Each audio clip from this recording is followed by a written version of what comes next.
Mr. Negative, Season 1, Episode 3.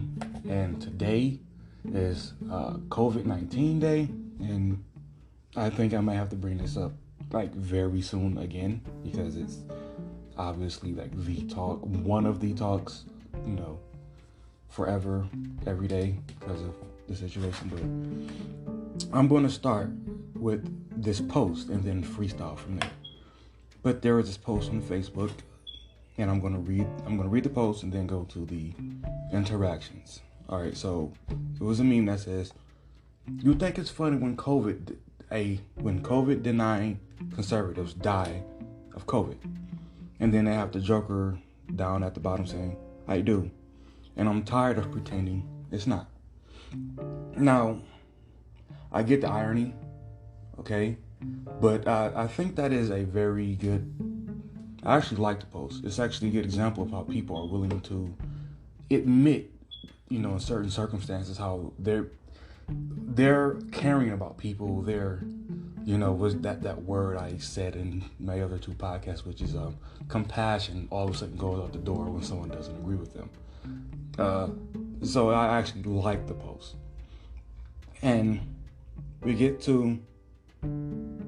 I responded under that post. I said, if you think it's a slight against us, it's not. The whole point is that we understand the risk and should be allowed to exercise that option. Now, obviously, it's a slight to some people, right? But people like me, all we've been preaching this entire time is, look, there's a virus out there. It's going around. Go outside as you will. If any business wants to either shut down or say, we're going to do the mask 6 feet thing, fine. I was just against mandating wearing masks outside. That's it. Give me the information that you want to give me. Don't force me to wear the mask. All right. So I then get a response from someone named B. Cawley. I think she's like a goth chick or some shit like that. I don't know. But she says, "Actually, we're laughing at you as you weed yourselves out.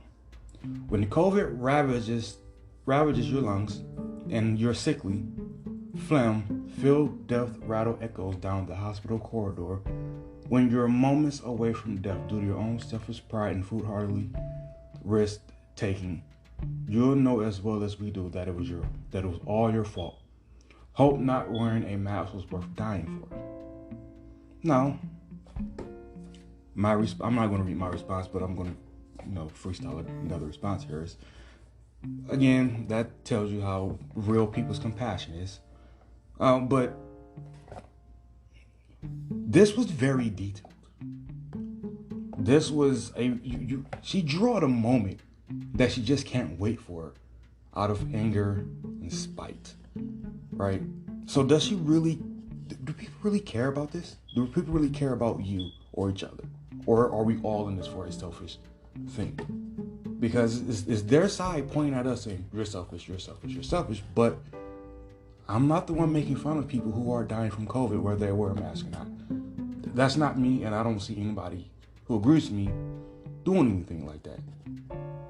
And if dying over not being able to wear my mask, is that worth dying for? Yes and no. Yes, because as I said, I get to make my decisions on what I do. Right, like I said last week with the gun thing, I think that if someone chooses to commit suicide with a gun, that's them doing what they want to do with their life. Shouldn't have anything to do with mine. Right? So in this situation, if I die knowing that I very well could, how much does it matter to you that I die? Right? Then all of a sudden, as you see in this very example, it's no longer about everybody else, though. It's just about me now. Which one is it? Trish Honhack, I think is her name. It's 2 J's, but I think it's pronounced Honhack or Honiak or something like that. She says, "Because dumbasses like you affect other people, laugh my ass off. That's why you get forced to wear one. Imagine that." And I responded, "I don't affect anyone. I'm not forcing you to come outside." People, you taking the risk is you affecting your own life. That's you. That's not me. That's not anybody else who doesn't wear a mask where they're, outside of buildings. That's not us. That's you. I'm not making you do anything. I will respect your 6 feet distance. I will respect any establishment, but you going outside is your risk. You're affecting yourself. It's that simple. The ironic thing is here, I'm not requiring anything of you to live your life, exercise your freedom. I'm not. So, and I explained to her that I'm exercising my right. I like the same respect. She says no. Then this guy named Jared Jacobson, he posted a picture. I'll read the picture. It was from Twitter, so I'll read the post. I'm no longer using stoplights. It's the government's way of trying to tell me what to do with my own car, and I'm not going to be controlled. You are sheep if you use stoplights.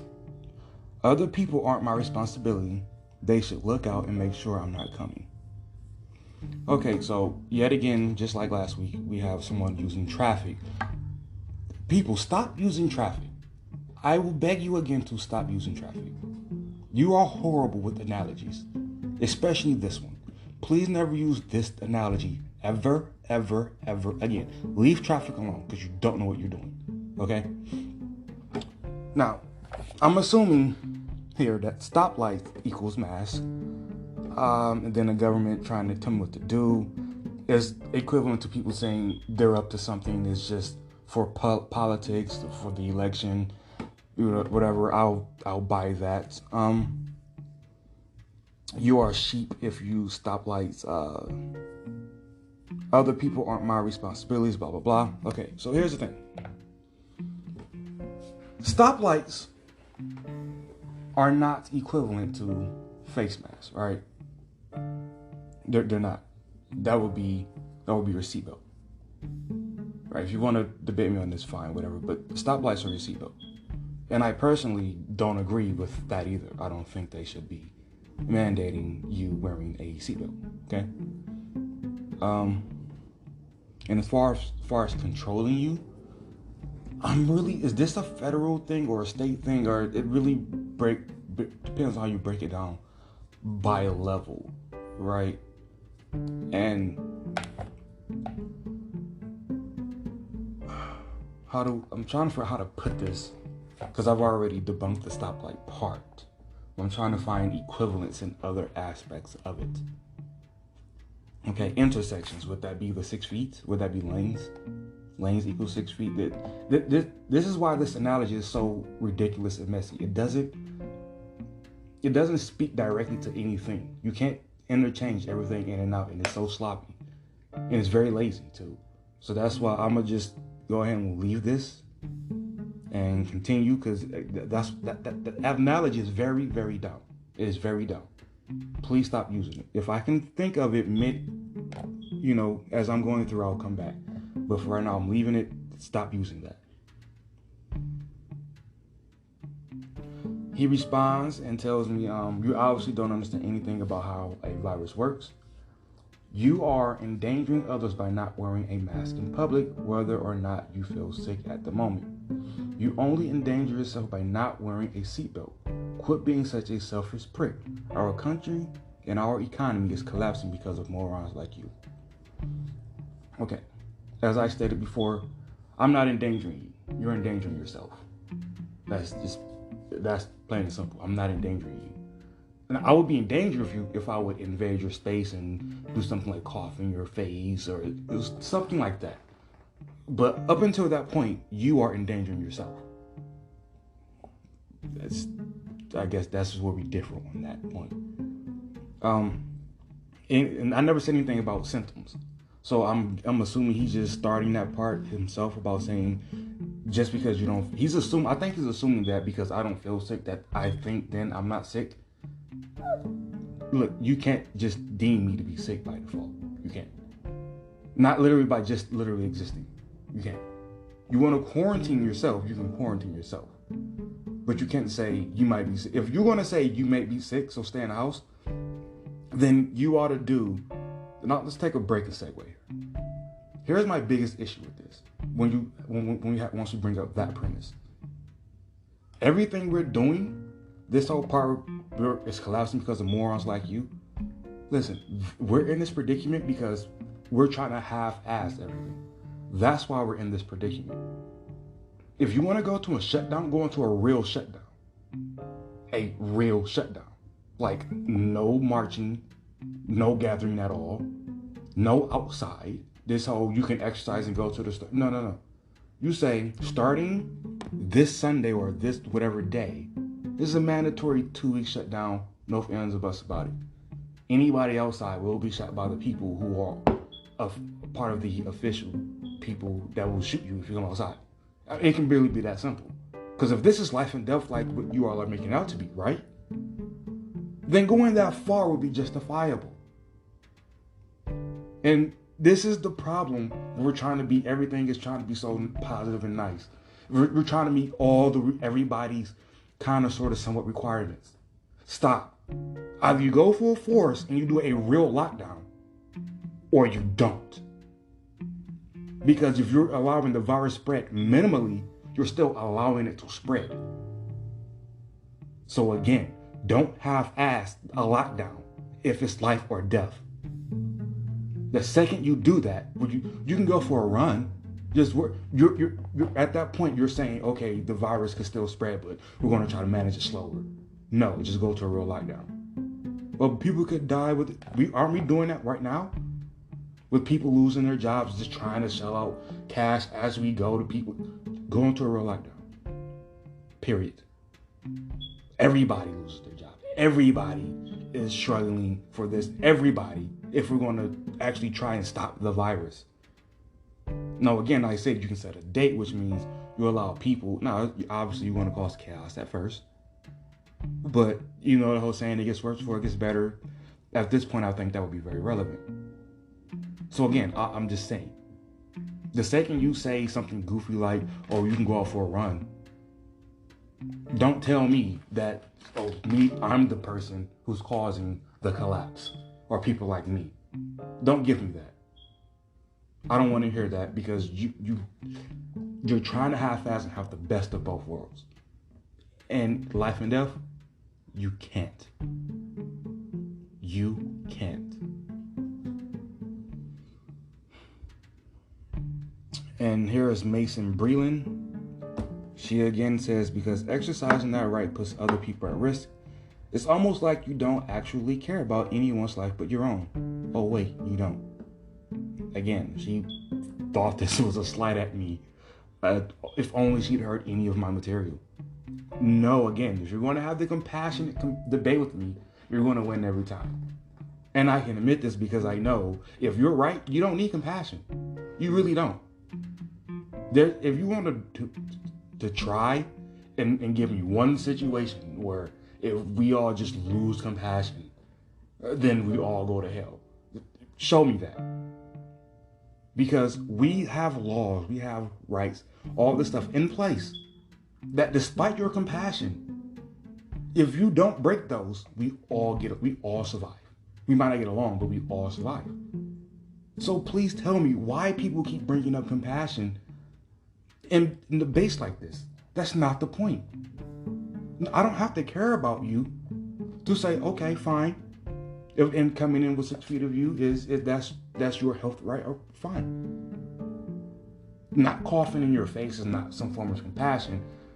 Coughing in your face is literally me trying to harm you or put you at risk. That's an affirmative to try and harm you.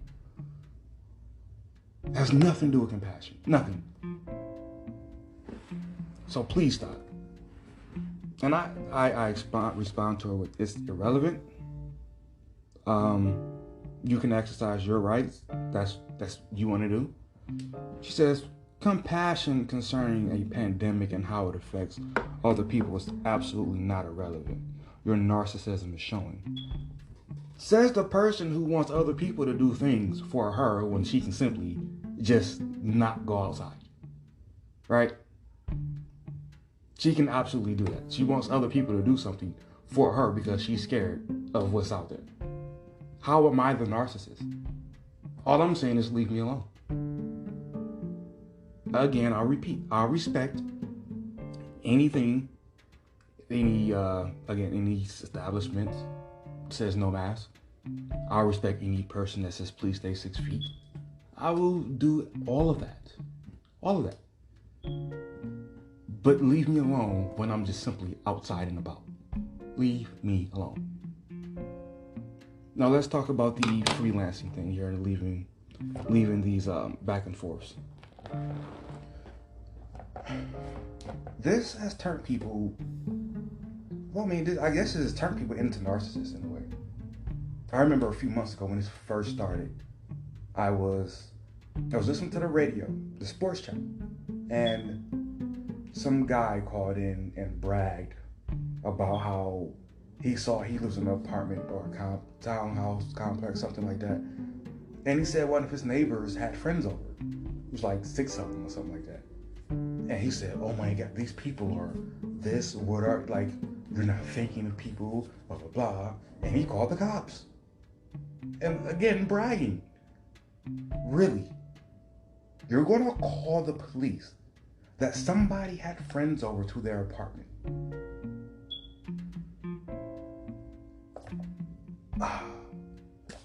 Tell me how that's for the better of society. Please tell me. Oh, well, they all didn't have masks and they could have corona. Are you taking precautions yourself? Did they rub your doorknob? Did they cough at your door? Or did they simply come in, go right upstairs to his apartment and go inside? Because if you're saying that you can't do that, well, what about anybody else that comes in your building? What if are you saying nobody can visit anybody at all? Because there are people who still go to work, right? So what if they work together? Do you know for a fact they're not passing coronavirus back and forth? Do you see how ridiculous we're going to get with this? We're going to try to half-ass it. But yet we're going to call the cops on people gathering. In Detroit here, the same week, at this park that is known. All right, sidetrack real quick. Detroit used to have its own island called Belle Isle. They didn't shut it down, but some people bought it because we were in bankruptcy. They changed the rules. Now you can't just drive over there at will anymore. So this park has become one of many parks that people just migrate to throughout the summer to just do nigga shit, right? Like literally nigga, just show up, they drive in there, they park, and then they just do nigga shit. I don't know. It's packed full of niggas. I don't know. Anyway, so a park that's been known for that. There was, I forget exactly when, but I think at the beginning, like right before, like a month before, whatever. It might have been last summer. I just know it's like fairly recent. Some chick got shot over there, and she was an innocent bystander. Got into an argument. She got shot, killed. That happened like that Friday evening. That Friday night, as I'm driving back from the gym, the park is. I didn't even know that happened until I saw it on like social media that night. So they literally kept the park open with that going on. But people gathering because the same niggas might give each other something to kill themselves. Another way, we have to give them a ticket. Really, people? Really? And if, let's say Michigan mandated, because I know Texas did and some other states, but let's say Michigan mandated the no mask thing, right? And I had a conversation with somebody about this. They said, you're going to go to jail. You might get a ticket, you might, something like that, right? Because if I get a ticket, I'm not paying it, so you want to take me to jail then? So let's just say one way or another I end up in jail, right? How the fuck is that going to fix the COVID thing? Are they treating people in jail for COVID? Are they curing people in jail for COVID? Because if you put me in there for people who have COVID, when you were just releasing people from jail who had COVID. So once you actually let me out, let's say I get COVID in there, and now I'm out. Now what? Now what? Because you want to do a half-ass lockdown and do this messy system that you says saves lives. Really? You're not making any sense. None. And to people who says, wow, really? It's just a mask. I hate when people use the just as something and then proceed to explain how important it is. Well, if it's just a mask, why are you all bent all out of hell? Where to? Hell, wear an entire bodysuit or something. Like, just really, seriously, wear a whole body scrub thing. You want to? It's just a mask. Well, it's just you taking your wrist in.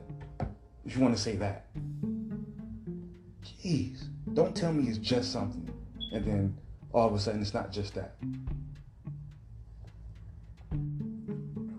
Final point that I want to touch on is I remember at the start of this they said that they wanted to flatten the curve. What is to what exactly? And for how long? Because if you mean you want to flatten the curve to damn near zero, well then just say fucking zero then. And this reaction to things spiking, we're having a surge. That's literally how everything works on day-to-day numbers. You ever weighed yourself at 12 and then weighed yourself at 12:30? Everything literally happens like that. Everything. There's not nothing that doesn't. So reacting in that manner is absolutely ridiculous. And how far are we going with this? Are you really going to agree that you must have, because I've heard people say it, probably, that you must have a shot or something with the vaccine, which we don't know when it's going to happen, before you can do anything. I don't know. I don't know if it's travel or go back to school or something like that, but this whole you must have a vaccine in order to do something. Now, for all you people who if your kid's school say that, well, if you've seen my video on why you should homeschool your kids, you kind of have you understand why I say you have no say in that, and whatever, because again, you are at their mercy when you want to use their resources.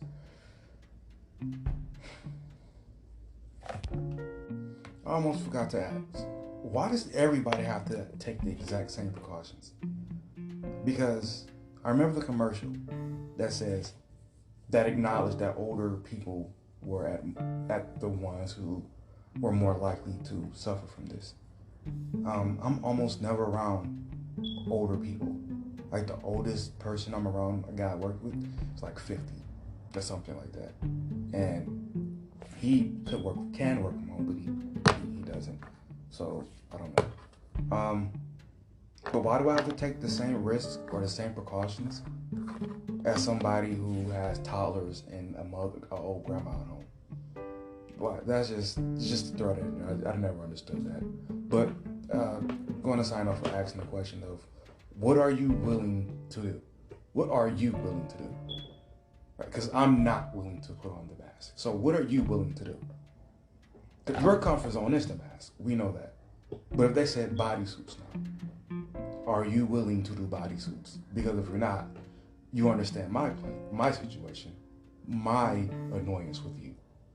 What are you willing to do that's out of your comfort zone to stop the spread of COVID? A real lockdown? Meaning don't leave the house at all? What are you willing to do outside of your comfort zone? Be right, not positive.